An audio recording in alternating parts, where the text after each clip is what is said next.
Okay, so good afternoon, everyone. And even though we're at the end of it, happy National Epilepsy Awareness Month. I hope everyone enjoyed their Thanksgiving celebration. And thank you again so much for being here with us today.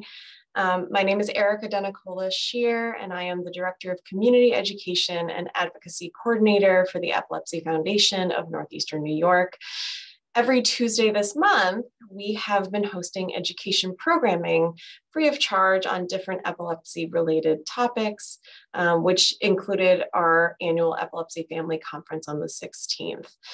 So I just want to thank anyone who has attended these other sessions throughout the month, and also thank you all for being here today for this one, which is our final session of our 2021 November Education Series.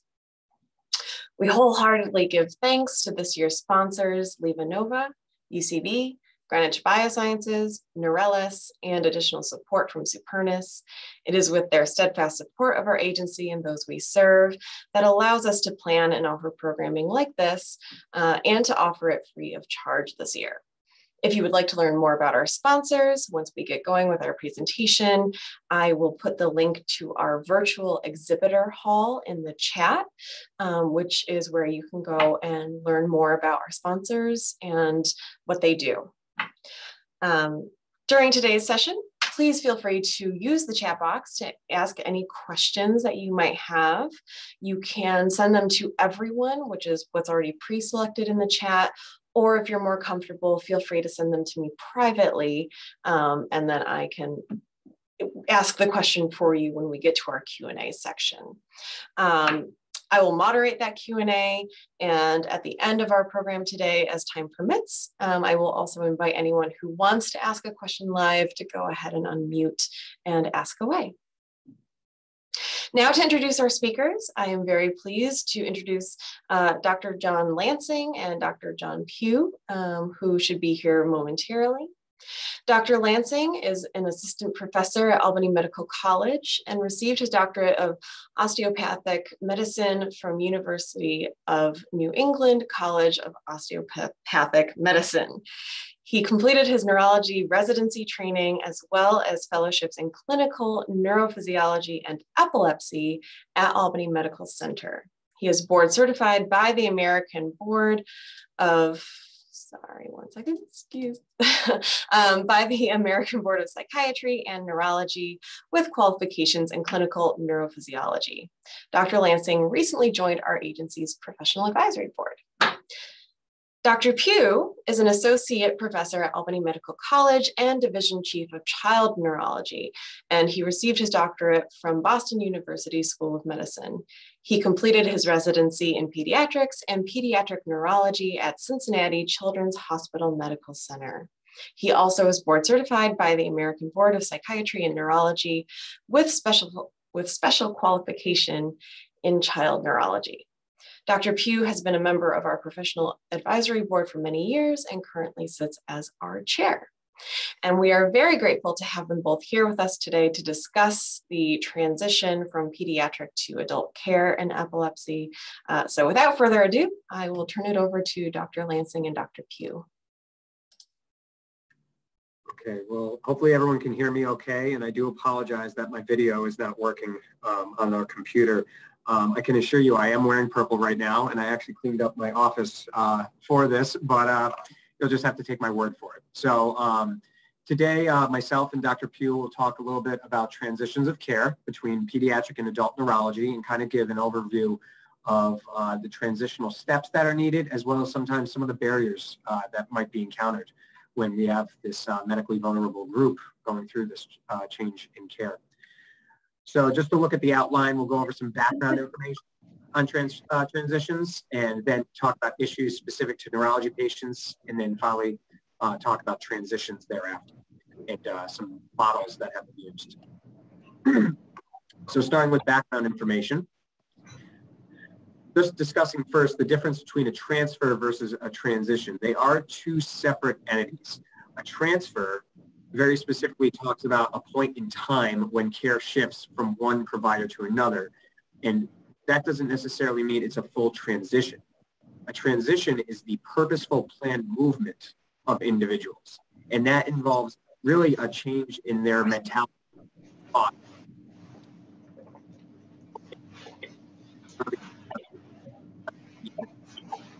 medical conditions, child-centered point of view to an adult-centered system of healthcare. As we'll kind of talk about, this needs to be planned, and it should be a multi-stage process. Unfortunately, we don't see that as much as we should, but that is the goal. Kind of describing the difference between these two models, pediatrics and adults are two separate groups of people, and really adolescence is that bridge between them. So a pediatric patient is a passive member. They're usually sitting in the appointments and kind of not necessarily being completely told what to do, but they kind of are. Usually the caregivers are the one who usually manage and direct care. So there's usually multiple concerned parties. There should be a long-standing between the pediatric and their provider as well. For adult model of patient care, the patient is usually an active partner. So this is where they're trying to actually take control over their healthcare. Often, this is going to be a new relationship in this transitional model we're describing. And often we might see this even not directly in adolescence. It might be someone who's in their 30s or 40s who are trying to establish care for the first time, or older as well. There typically is no intermediary, and ultimately these people are responsible for their own management. So the scope of this problem that has been going on. 90% or greater of children with chronic illnesses now survive into adulthood. And that's not a problem, but they do, for many of them, require transfer from pediatric to adult care. About 750,000 children require this transfer annually. About 18% of the population between the ages of 12 to 18 usually have special health needs in addition. A little bit of a stress on the healthcare setting. There was a joint consensus statement in 2002 that very specifically wanted to talk about healthcare transitions for adults with special healthcare needs. And really the point of this consensus was to follow these objectives. One, they wanted to understand the rationale for transitioning from child-oriented adult healthcare. They should also have knowledge and skills to facilitate that process. And really, they should know if, how, and when transfer of healthcare is indicated. Since 2002, what progress has been made? So in 2005 to 2006, there was the National Survey of Children with Special Healthcare Needs. The major development from this survey was they looked at what was the major concerns and issues. There was a lack of teaching of transition skills to the children, or I should say adolescents. There was a lack of appropriate handoff to adult providers from pediatric providers. And there was poor health outcomes in all the studied disorders due to some of these issues.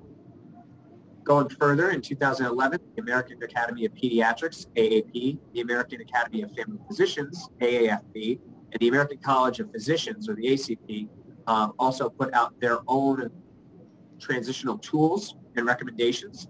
They did provide more formal clinical recommendations on transition, as well as some transitional tools, which we'll discuss later on in the lecture. They also talked about the spread of medical home, a lot of the facilities that are necessary, whether or not they are services or actual physical homes. 2015 was a reassessment of this, and despite the new transitional tools and additional supports, there was no clear significant change that had occurred in preparation for transition of children with special needs. So transitioning care, this transition between the pediatric to adult model. The pediatric model is often family-centered. It's oriented towards the development of the child into an adolescent and down the line, young adult. It's more nurturing. There's usually more psychosocial support, whether or not that's from, once again, family or friends. It's usually interdisciplinary between either subspecialties that are also involved. This may be oncology, this may be rheumatology, endocrinology, etc. It's typically very flexible, and there is parental involvement. The adult model is typically individualist, and it's much more disease-focused. It can still be multidisciplinary as well between different subsets. There is a patient autonomy and patient responsibility, meaning that the patients truly do have to take care of their own health care. So the ultimate goal is how to figure out how to convert the pediatric model into the adult model. Unfortunately, we come upon barriers often that may hinder this and might not allow it to happen in the first place. So some of the barriers to transitions. As you can see here are a list of 5 examples: cultural, patient, family, provider, and financial.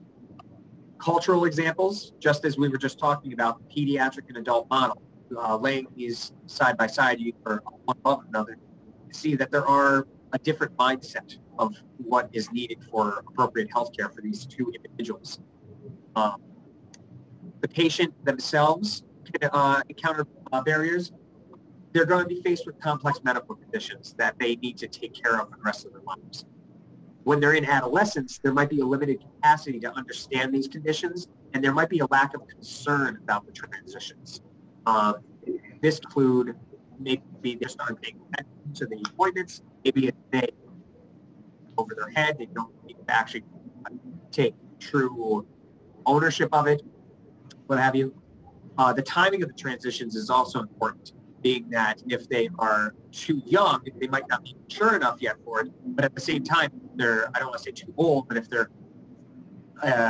already entering young adulthood, it might be that they missed out on a chance to actually have a complete transition and really develop more of their own responsibility and ownership of their healthcare. Developmental challenges in they need to develop a healthy self-image in order to really attain some of these things. They need to set and achieve educational goals.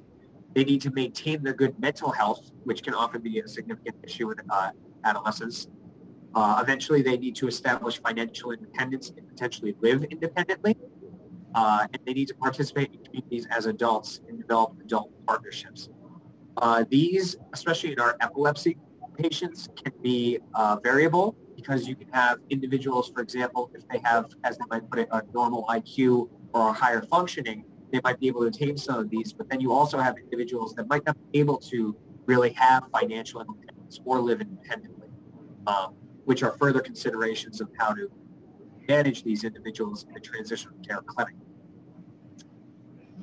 Other barriers to transition, families usually view the patients as dependent, which, as you can see, means they're reluctant to relinquish control. This might make it harder for these transitional appointments, if they were going to occur, for the patient to really express their concerns and feelings. And the family might still kind of be holding the reins, so to say, making it so that transition might be harder to do or not even feasible to do. Providers. So usually the person has to have identified adult providers. This is usually done in transfer, but the concern is one, it might not be a good fit for the patient, and so they might be reluctant, especially if they already have a long-standing relationship with the pediatric provider. They might also have a geographic reasoning. For example, we have people who live further north who might want to be seen by a provider further north, but it might not be feasible or viable. And also, as you can see, there's maybe a reluctance for the providers to accept adolescents with specific and special health needs. This has to do with what we'll talk about in a second. There is a difference in the knowledge base between pediatric and adult neurologists. Typically, pediatric neurology has much more exposure to genetics, metabolics or metabolism issues, as well as developmental growth and developmental training. There might be the interaction with families who have reduced developmental levels, which could be harder as well, because down the line they might have it so that they completely take care of the patient into their older adulthood or even elderly years. There could be reimbursement issues as well. And this kind of deals with the fact that patients change over time, as we know. People obviously start off as babies, develop into toddlers, go into childhood, and then eventually go into adulthood. Realistically, bridging the gap, we need to really accommodate for going into our as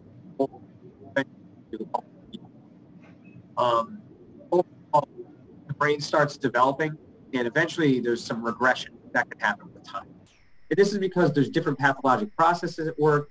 As people get older, they can start having new comorbidities, as we call them, or new medical conditions that are occurring in addition to epilepsy. So really, this is why transitional care is truly important, because you need to have a new outlook and insight into what might be necessary down the line, while also nurturing the fact that these individuals are kind of in the middle of two very clear or clearer age groups and subsets of patients.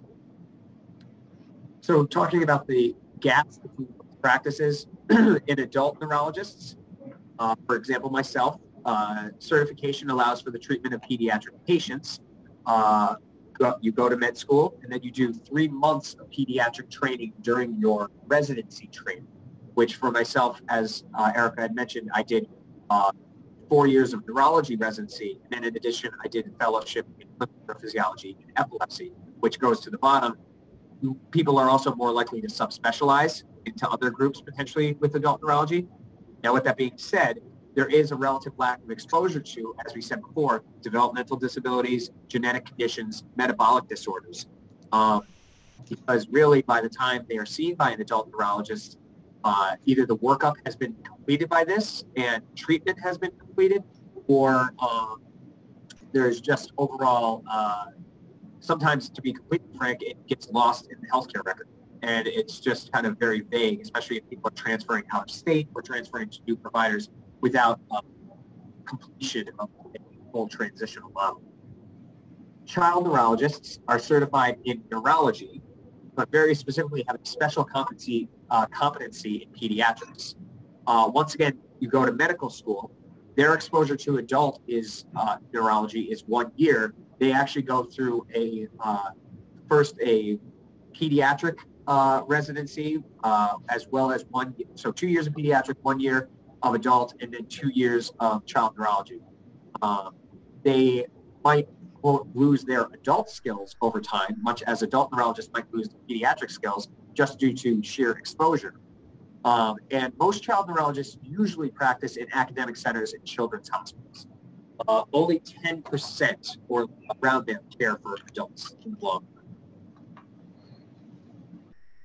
So issues specific to neurology patients, and very specifically, we're going to talk about epilepsy patients that are together.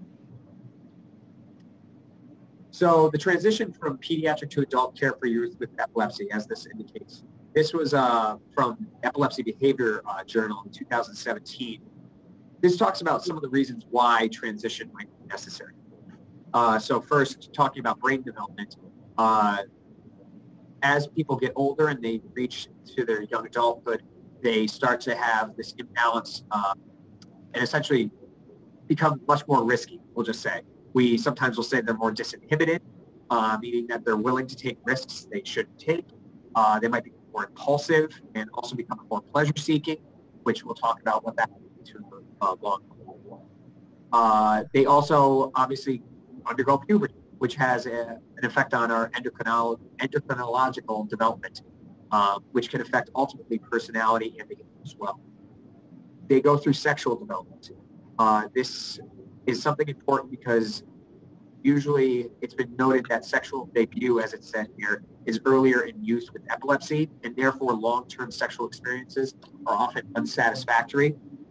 As you can imagine, this can lead to a lot of psychosocial concerns down the line, which is also addressed in the next, between anxiety, depression, what have you, and isolation. Psychologically developing, as we said, the normal developmental stage in adolescence can be disrupted by epilepsy, which is something to consider in our patients as they are undergoing a transition to adult care. They might have adjustment problems, and they also could have issues with family dysfunction. They can have eventually severe behavior problems, especially in those who are on the autistic spectrum or have intellectual disability. That could be not necessarily related to family dysfunction, but have possible causes. And other considerations, patients with epilepsy, we need to remember bone health and exact reason why this happens. It could be a few different reasons, one of which has been related to medications, but it could also be from other potential, if there's a cause of epilepsy that might affect their bone development. They also might have fractured bones and had repetitive fractures. They have TDC that have led to that. And so you'd want to know what kind of things to monitor for the increased risk now. Challenges specific to neurologic diseases. So it is a chronic illness. So there is the social stigma of that. There's a failure to either loss of autonomy, which is something to imagine. There's safety issues. So obviously, individuals with epilepsy, you have to monitor. We don't want them taking baths by themselves. Usually they should take showers. They shouldn't be left accompanied in large bodies of water. They might have safety with sleep. So no bunk beds potentially, or even, making sure, do they need to have special provisions to make sure they're not falling off of the bed, or if they have types of frontal lobe seizures, they might try and actually wander out of the bedroom. Daily activities as well. We always recommend that people who have seizures not be on heights greater than their own, so ladders or anything, good step stools, depending on how high they are. It might affect their job capabilities as well. It might be difficult for them to go and become, for example, a fry cook or a construction worker, what have you. There's limitations on driving, if they can ever even achieve this. Just because they have epilepsy doesn't mean they can't drive, but it becomes more of a gray area when we talk about loss of consciousness, awareness, or anything that could impair their ability to drive. And there is legal ramifications and settings that are set up by New York State, which unfortunately, every time a seizure happens that can affect this, it resets the clock. And then because of a lot of this, there's a perceived limitation on education and employment. People, because of everything I just even said, say, well, I can't go for further education. I can't get this job. And ultimately, that all leads back to the social stigma that really hinders the person's psychosocial development and depression and anxiety. They might also have other comorbidities, so other disease states that might affect their function. So they might have ADHD and become impulsive.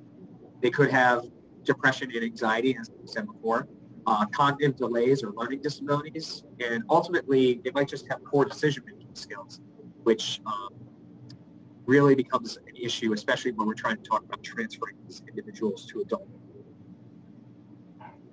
So something to keep in mind too, even looking within the adolescent realm, you can divide it into two separate sets. So in the early teens, people have been found to be more concrete thinking, and really they're exploring their self-identity. Whereas it's not until mid to late adolescence that they become more abstract with their thought process and actually start to refine and establish a sense of identity. So this is why it's important, because we also, when talking about the transition, you really do have to get it at the right time. Like I said, if you do it too early, then you might run into their illness. And also they might have difficulty understanding cause and effect relationships.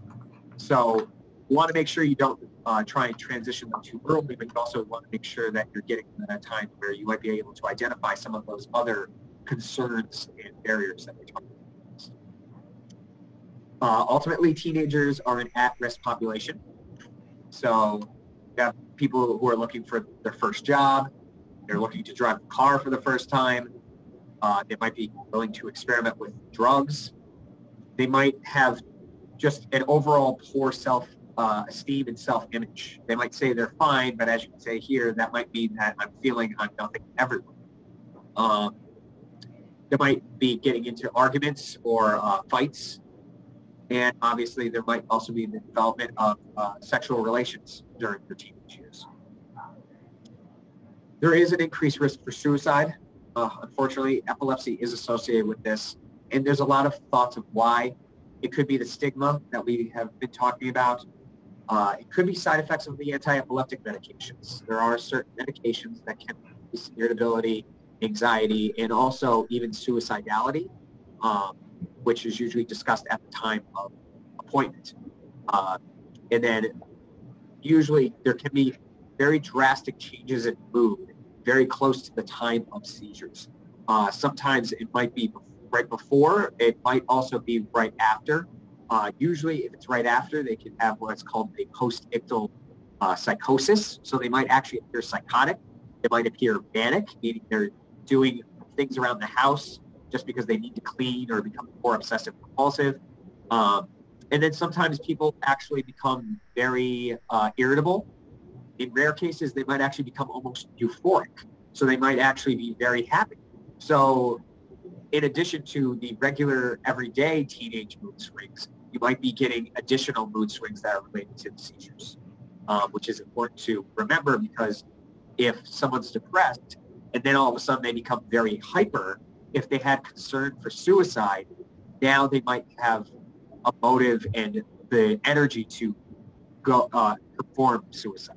So that's just something to keep in mind. Risk factors for suicide and epilepsy do include early onset of seizures, frequent seizures, polypharmacy or exposure to a lot of different medications, a history of psychiatric illness, and of course, being an adolescent in itself. There's also another entity that's important for adolescents to be aware of, as well as even caregivers to an extent, is SUDEP, which stands for sudden unexpected death in epilepsy. There is an overall increased risk in any person with epilepsy to suddenly, unfortunately, pass away. It's not exactly clear why this happens. There's many theories. There's been theories that the seizures happen in their sleep. There's theories that the seizures, after they're done, kind of shut down a lot of the parts of our brain stem that are in charge of breathing heart rate. It's not clear. There are certain things that are risk factors, though, very specifically for SUDEP. So epilepsy beginning at an early age, long duration of epilepsy, a young adult age, so 20 to 40-year-olds, intellectual disability, so an IQ less than 70, if they're on more than 4 concurrent anti-seizure medications, poor medication compliance, and abrupt changes in medication. I think SUDEP's a really important topic, which I know there's been many discussions and lectures on this topic, but it is something that I think every person with epilepsy is entitled to hear. It is scary and it is a little daunting to hear a lot of this information. But I think the one good thing is that while there are a lot of these things that are not something that you could necessarily change, there are some things that are in your control, such as poor medication compliance and abrupt changes in medication. And I think stressing that to especially a vulnerable group like adolescent individuals who might be more impulsive and willing to stop their medications is something that's really important. So going back to our models, talking about everything that we were talking about, we're trying to make this leap from pediatric to adults, but it seems like we're actually just trying to leap over a lot of different concerns and adding even more danger to the whole transitional care, as you can see here with moat and scorpions and snakes. So there are a lot of extra things that are added on to what might be at risk to not fully transitioning between pediatric to adult. And that includes sex, drug, alcohol, the stigma and comorbidities that we talked about, suicide, bullying, and the societal and biological aspects. So we'll kind of finish up talking about transitions and talking very specifically about how transitional models have been performed in the past and some considerations when trying to transition an adolescent individual into an adult clinic. So there are components that have been shown to be in a successful transition. So usually we have to prepare the youth to understand their chronic illness and take responsibility for its management, whatever cognitive capacity allows for that. You want to try and empower them to allow patients to function as independently as possible, not have to rely on caregivers. As I said before, you also want to identify appropriate healthcare providers for the transfer, whether or not that's geographic or their mindset or overall the institution they might be in, which is part of geographic. Just important to identify those things. And then you also want to communicate effectively with the accepting providers. And that's usually done between pediatric group trying to talk with the adult. There have been certain factors that have predict satisfaction with transfer of care. Because realistically, at the end of the day, the caregivers and the patient should be happy that they've done this transfer of care. So these have included quality of transition preparation. So we'll talk about some of the different forms and questionnaires that have been given out. Longer duration of follow-up in pediatrics with the same child neurologist. So if they have a long-standing relationship with their child neurologist, they're more likely to have better satisfaction because, as you can imagine, you have one provider who knows them through and through, and now they're taking all of that information and trying to give it to an adult neurologist or adult epileptologist who should know them through and through as well. Good availability of pediatric staff was listed, which is important because not only are we talking about physicians throughout this entirety, but we're also looking at nurses, medical assistants, front staff, ASAs, et cetera, who really are the front line of people talking very directly with the patients and their parents in trying to allow for this to be a successful transition.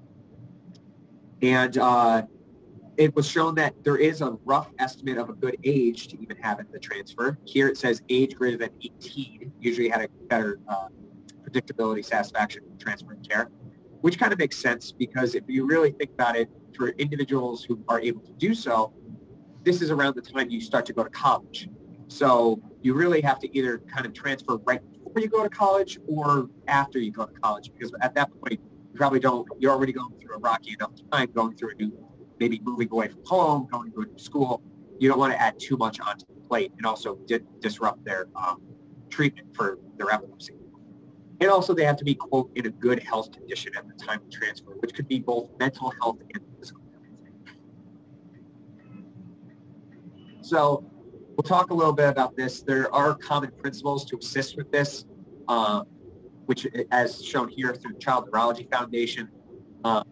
A lot of this, as you can see on the left-hand side, is talking about the expectation, and really there's a lot of evaluation. There's evaluation of the patient looking for self-management ideas, as well as evaluation by the provider for the patient, trying to figure out whether or not they are ready or if their team is ready to allow for them to be transferred over.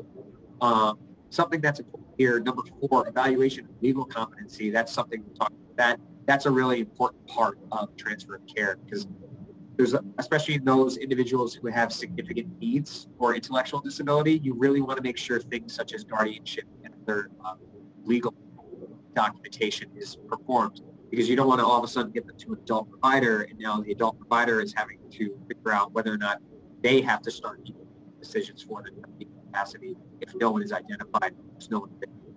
Or are they going to come, for example, from the state, etc. So here's a list of some of the core elements of the transition process, which we'll go through. Starting off with this first step is really orientation. And here it's been suggested to go as early as even ages 12 to 14, because really this is when puberty and adolescence really fully comes to start for the most part.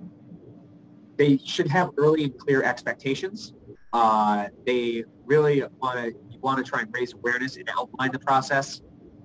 This gives the patient and their family or caregivers time to prepare, as well as also the provider to help make sure this is a smooth process. Really, the biggest thing is I think that's going to reduce anxiety for the future as well. So you could actually have normal transition policies. This is usually done by the provider. They will potentially medical practice can create a transition policy.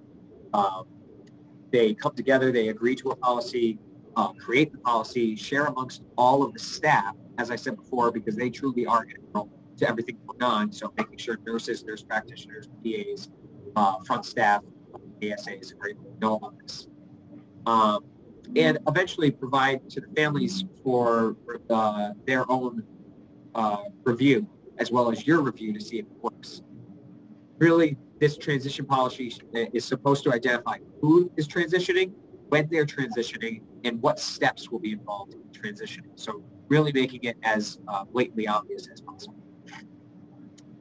As time progresses between the ages of 14 and 18, this is where you start to actually track, monitor them, evaluate self-care, and start to really give them education about their medical condition, the therapies that are available, as well as prognosis.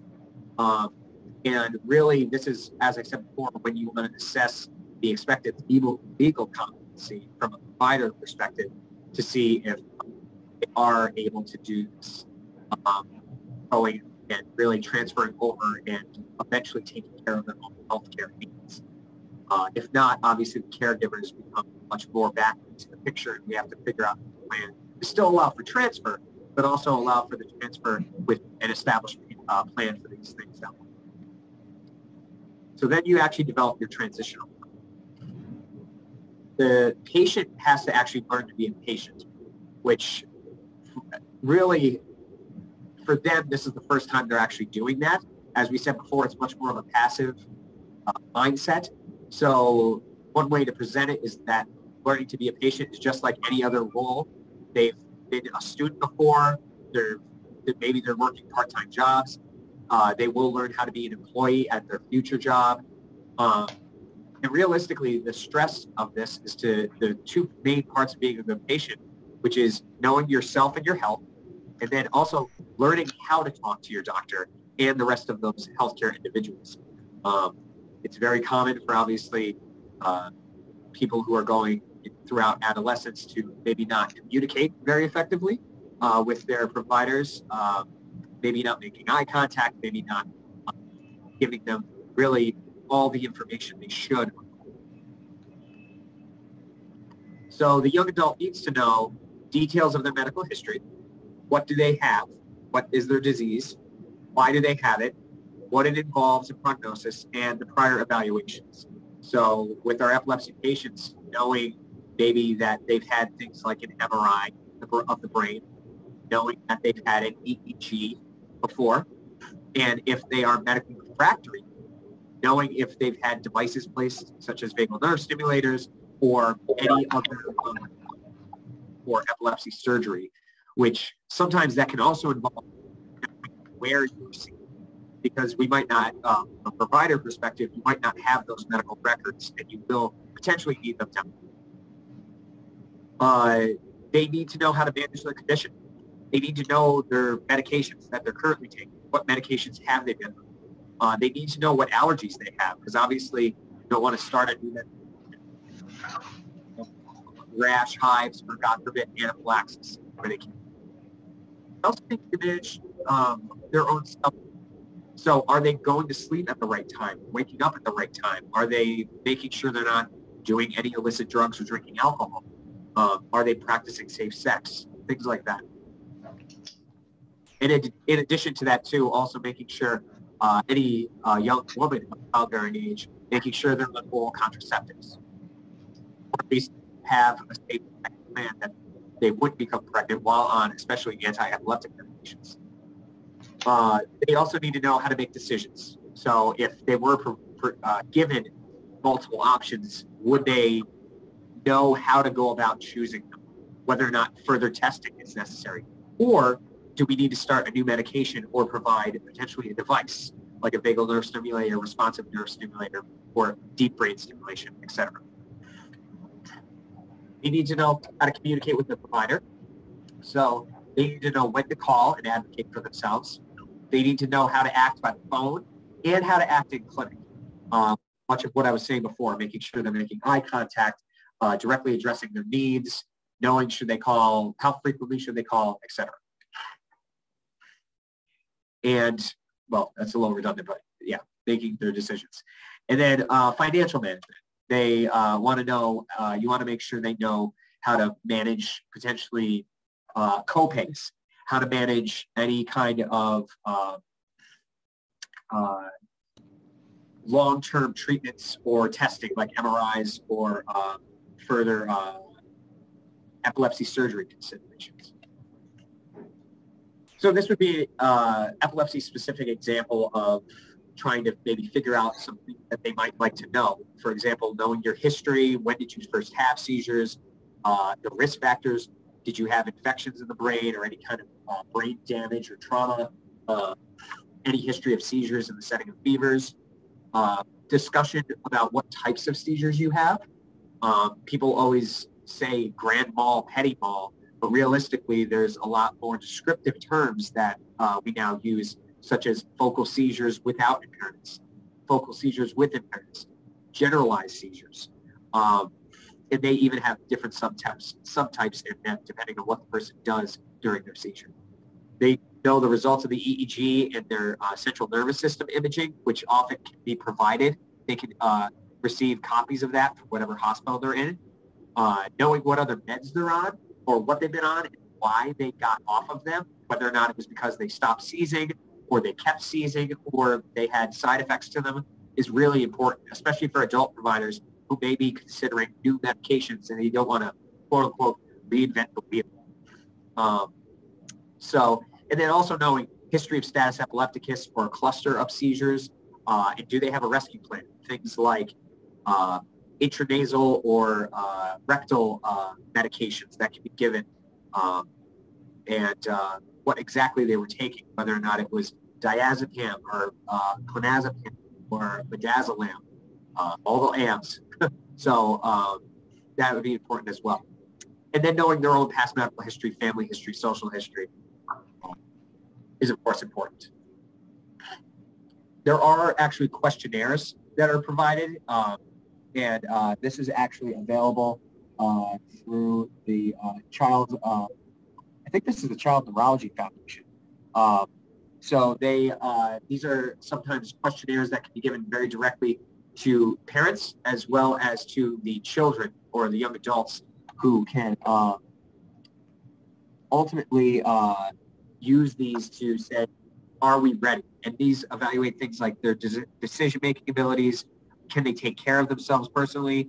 And also it gives a rating scale of how confident you feel that you can do this transfer of care.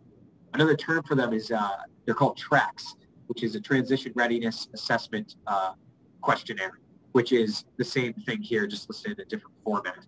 And so this gives a little bit more of a formal layout of specifically how they might be able to address their seizures. Do they know about their seizures? Do they know how to use healthcare?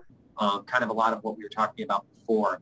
And they can kind of give their own subjective way of looking. Eventually, they want to formulate all their transfer documents. So they would want a summary of all these things. This is usually provided by their provider, their healthcare provider.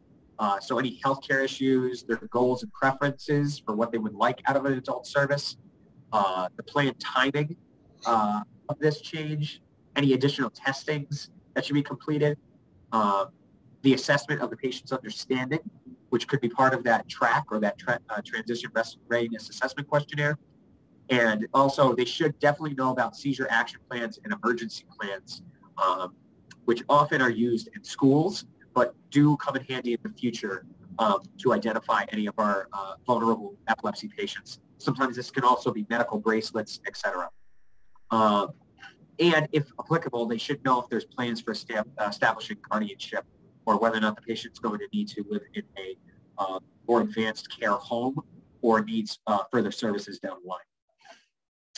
There is a program through New York State called VESID, Vocational and Educational Services for Individuals with Disabilities. Right now it says serving the St. Lawrence area. I know some people have applied for it in other parts of New York State. The offers that they do, the services they do offer include guidance and counseling, vocational training, adaptive equipment, advocacy, supported employment and job placement services. The website is listed. This is kind of a nice program, especially when looking at some of these people who are trying to kind of make this leap from adult childhood to adult through the adolescent years and really transition their care. The seizure action plan, as we said, usually this is given for schools, but sometimes it can be handy, especially as people get older, if they start working in certain jobs. This is an example of the Epilepsy Foundation's seizure action plan. It would be good for them to know exactly what medications they're on, what types of seizures they have, and whether or not they need to have any rescue medication, which is important just so it avoids unnecessary hospitalizations potentially. And here's an example of the plan of care, kind of talking about those items that we talked about before. The actual formal transfer, so they identify their adult provider, they have this transfer package, which has all of the items that we mentioned, and hopefully this allows them to transfer over and allows for the adult neurologist to have a full history of what's going on in the past. And here's an example. It might have a transfer letter from the pediatric neurologist to the adult neurologist, or very specifically subspecialist, the pediatric epileptologist to adult epileptologist. And it'll also list transitions package, which will say exactly all the items that they might be providing. And here's a list of the medical summary kind of going as well, some of the ideas that have been shown. And then hopefully after they transfer, it's nice if you can to confirm that there's been a successful transfer. So 3 to 6 months after the transfer, usually people have to contact the patient to make sure the transfer appointment happened and offer assistance. There could even be a survey on the transition process. This is not always or typically done. This is usually done more in for research or academic perspective, but personally speaking, this is something that I have been working with John about, Dr. Pugh, about trying to make sure that this could be something even feasible at our own institution, at Albany Medical Center, potentially down the line. But there have been other institutions that have enacted this and been working on this for quite a while. So in summary, the process of transitioning young adults from pediatric to adult care occurs at a critical period in the patient's biological and psychological development. And as we've seen, is complicated by several barriers, including patient, parent, provider, and structural barriers. It ultimately is best facilitated by a thoughtful and orderly process. As I said before, epilepsy patients are vulnerable for a lot of different reasons. And this transition is very important. Unfortunately, from my standpoint, I do see a lot of individuals who don't go through a transition like this, and as a result show up in their mid to late 20s or even mid to late 30s. And the reason they come in is because of breakthrough seizures. They haven't seen anyone in years and years and years. They haven't identified that they have been seizing because they just think they're having quote-unquote auras. But realistically, an aura is potentially a small seizure. So a lot of these things are unfortunately leading to delayed care for these individuals when these transitions are not met. And here are just some selected references and resources. I just want to say, again, thank you, Erica and the Epilepsy Foundation for having us. I know I talked throughout the entirety, but Dr. Pugh was, a lot of this was taken from a grand rounds that Dr. Pugh gave, and obviously he trained me, and a lot of my thoughts on this have been highly influenced by him. So I do thank him as well. Well, Jack, you didn't really need me to say anything. You had this well in hand, and you did a great job. Thank you. Yes, thank you so much. That was wonderful, and I know that I've heard lectures on this topic before, but I still feel like I learned a few things or had some things confirmed, and it's very helpful. So I hope that everyone found it very helpful as well. And I don't see any questions in the chat, so I would welcome anyone who has any questions right now to feel free to unmute yourself. And Gail, I can see that you have one. So if you'd like, I will invite you to go ahead and unmute and ask your question. Hi, I'm sorry, I did tune in about 15 minutes late, so I apologize if this was covered. Could you please define the status epilepticus currently as it stands? And I have a second question, which is, currently, could you please explain the percentage of seizure disorders that are not able to be caught by EEG, or what is the latest on that? So status epilepticus, I know they changed the ILAE, or the International League Against Epilepsy, changes the definition frequently. The old mentality, they used to say for the longest time, if a seizure lasts more than 30 minutes, it's considered status epilepticus. But realistically, clinically, we treat it after a seizure lasts more than 5 minutes. And even that has some gray area. The new definition is it divides it into two separate times, T1 and T2, which it's very hypothetical, where they say the chance that the seizure is going to keep going on is T1, and T2 is the seizure will not stop on its own without several medications or anesthetics. So it's very subjective without giving very clear timelines. But for the most part, most areas, most hospitals will still do the very classic, if they've been seizing for more than 5 minutes, or there's a cluster of seizures. What I usually tell my patients is same thing I would say for any of the rescue medications, whether or not intranasal or rectal.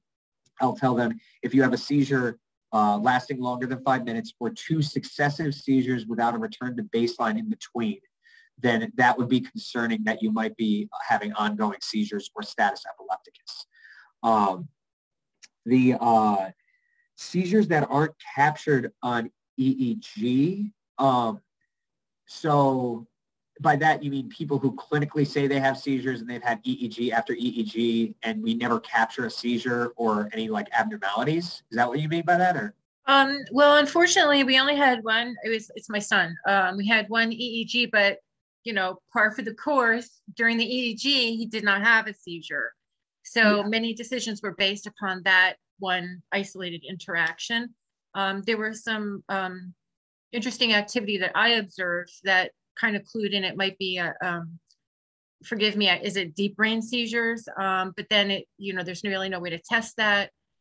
So that's where it stands. But I was reading in some of the scientific articles that not, just because you can have normal EEGs, and I'm not sure how many they would count. You verifiably are epileptic, even if it's not captured on the EEG. So usually the only way we can absolutely say if something is a seizure or not is to capture it on EEG. You have to see it at that time, and you have to see that there's some correlate on EEG. Now, realistically, as you said with your son, especially if you're having a 20 to 40 minute routine EEG, it's very unlikely that you're going to capture it. There have been studies that are from the 70s and 80s where they've tried to list numbers of how many routines you need before you'll find something abnormal, and they've said numbers like 6 or 10. Realistically, if the story sounds good enough and there's a potential risk factor for it, we still usually treat it as seizure as such. Now, there are things that mimic seizure, obviously, like people who lose consciousness and jerk, like that's called convulsive syncope. We could have people who have tic disorders, or what sometimes stereotyped movements, which might be just behavioral. Sometimes people have what we call pseudo seizures or psychogenic seizures. These, realistically, it is possible that they would treat those as seizure and then later on find that they weren't. But the only way that you'd absolutely know that is with, sometimes we do longer term EEGs. So like an epilepsy monitoring unit, which is an elective admission where they come into the hospital. If they're on meds, we slowly take them off the meds. So it's in a controlled setting, and we try and see if we can capture abnormality or even the event. But there are times where even like that, we might not be able to fully be able to capture it. Really, a lot of it is just, outside of using the EEG, it's looking at their history and looking at any risk they have and just doing a full history and physical and examining. Right. Thank you. In this case, he absolutely had the classic textbook generalized tonic-clonic seizure. at least 5 times. So, but of course he was not hooked up to a machine. It was in the community and at home. But no, yeah, it was a classic, tonic-clonic. But thank you. Yeah, absolutely. Thanks for asking that, Gail. And Lee, I'll invite you to unmute next. Thank you, Erica. I just have a question for the doctors in regards to the transition that occurs at Albany Medical Center specifically. So if you have a child that's in pediatrics and neurology at Albany Med and will be transitioning to adult at some point, can you talk through that transition specific to the hospital? John, do you want me to go or do you want to? I'm happy to speak to it, Dr. Lansing. It's a little bit of a moving target, Lee. About 4 years ago, I set up a transitions clinic that was meant to accept patients who were 16 to 18 years old. And the idea is that they were patients who had been working with me or one of my colleagues, and we moved them into this transition clinic, which we called the Young Adult Clinic, and they would be paired up with a resident, a doctor in training, who worked under generally under myself, and then stayed with that resident for several years. And then when they were 18 to 21 years old, they would then transition into the adult practice. It provided a nice way of pairing a child provider with someone who was training to be an adult provider, getting patients used to the idea of seeing a different doctor. And it involved a lot of the steps that Dr. Lansing was referring to. In the last year, I've turned that over to Dr. Lansing, and I think he's also kind of expanding upon that idea a little bit. So I'll let you pick up there, Dr. Lansing, if you want to say anything else. Yes, so essentially I have taken the Young Adult Clinic that Dr. Pugh created, and I've added on a few components. So in addition to the neurology trainees, the neurology residents, I also added on we've added on a pediatric resident who works with us as well. So it provides a little bit of interdisciplinary approach, because now we have 2 adult neurology trainees, and then we also have a pediatric trainee. And they're working with me, who is an adult epileptologist. So it's a lot of different exposures, and they've also been seen in the past by Dr. Pugh, a child neurologist. So it's kind of trying to make it as multimodal as possible. In addition to that, I'm currently working on trying to make it more of a transitional model, using a lot of these different forms and questionnaires that we were talking about. And I'm working with Dr. Pugh on trying to establish that and really try and create kind of a nice way that they could have a transition, maybe not immediately. They could have it more of, they can maybe meet with me once or twice, maybe even 3 times. And hopefully down the line, it'd be nice to try and look at some of this information and see if it's truly beneficial, kind of that as they've shown in the past, and whether or not we can identify any individuals who are maybe identify certain characteristics of individuals that make them more ready than others for a transfer. So maybe some people can even transfer up even more smoothly.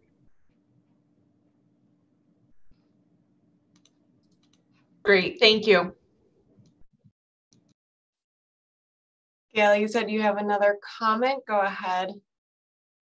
Yes, in handling and considering my son's diagnoses, I have a comment that I found it to be a very good plan.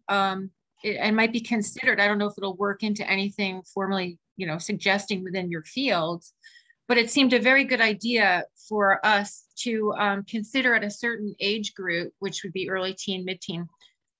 There's the field of family practice, which to me is sort of a beautiful transition from a person when they're a little bit younger, young adult into adult. So that's what I had done, was to consider a family practice physician for him, so that if he communicated well and obviously stay in the same location, he would have a beautiful transition with his primary care doctor until they retired, perhaps. Yeah, I think that's always been a very good model. Family practice doctors, they're kind of like a one-stop shop. They also, family practice physicians are trained in pediatrics, adults during their residency or their formal training, and also to an extent obstetrics and gynecology. So they actually can also deliver infants. So technically they can see you genuinely from beginning to, I don't want to say end, but yes. And the there's also med peds, as they're called, internal medicine pediatric physicians. They also see pediatric and medicine. Actually, one of my colleagues is also trying to create a transitional clinic from that to try and see, to make sure that's something viable as well, even within the medical pediatric division. So yeah, that's absolutely correct there. That is a good way, especially for their overall care. Thank you so much. All right. And if there are any other questions, I invite everyone to feel free to send me questions by email. I'll put my email address in the chat. And I'd be happy to relay those to Dr. Lansing and Dr. Pugh and send you their response back. So I'll have my email in the chat. Along with our family conference evaluation, just in case anyone here attended that and has not completed that yet. But we have reached the conclusion of our 2021 November Epilepsy Education Series. And so I want to thank everyone so much for attending today and any other programs that you have attended throughout the month. We appreciate the time that you are taking out of your busy schedules to join these sessions. I'm just looking at my notes for things I wanted to say in my farewell, which I think I've already said. So the last thing is that we are also going to do an evaluation for these Teaching Tuesday live sessions. So if you have attended, today's or another ones, you can expect an email coming to you with an evaluation for these programs as well. And as I mentioned earlier, I did put the virtual exhibit hall in the chat if you want to check out our sponsors. But with that, thank you so much, Dr. Lansing, for being here with us today. We really appreciate your time and your expertise on this issue. And again, I learned a lot, so I hope that everyone else did too. And I think it was really, really beneficial. So thank you so, so much. Absolutely. Thank you for having me. Hope everyone has a great day. Yeah, everyone have a great afternoon. And I also wish everyone a really happy holiday coming up. And, today is the last day of Epilepsy Awareness Month, but that virtual exhibitor hall will be available through the end of the week for anyone who wants to see that. So thank you all again, and I wish you a wonderful afternoon. Thank you.